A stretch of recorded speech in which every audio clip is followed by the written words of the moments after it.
Cuando ya la sangre no corra en mis venas y mi corazón deje de palpitar y el último aliento de vida se vaya, sé que ya mi vida llegó a su final.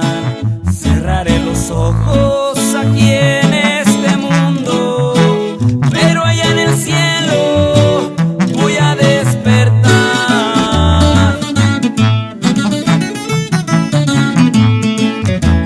Sé que tal vez llore porque ya mi cuerpo aquí en esta tierra ya no lo verán, pero yo les dejaré aquí mis canciones. Sé que al oírlas me recordarán, y aunque ya no van a escucharme cantarlas, sepan que en el cielo volveré a cantar. Y esta vida que ahora tengo, yo solo la tengo prestada.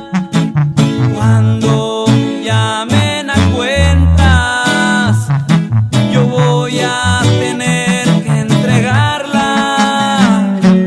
pero me iré muy contento. No tengo temor de nada. Para mí el vivir es Cristo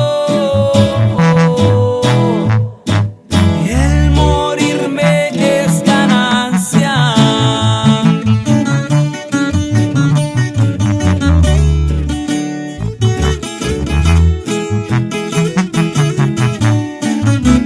Escucha bien lo que oyes.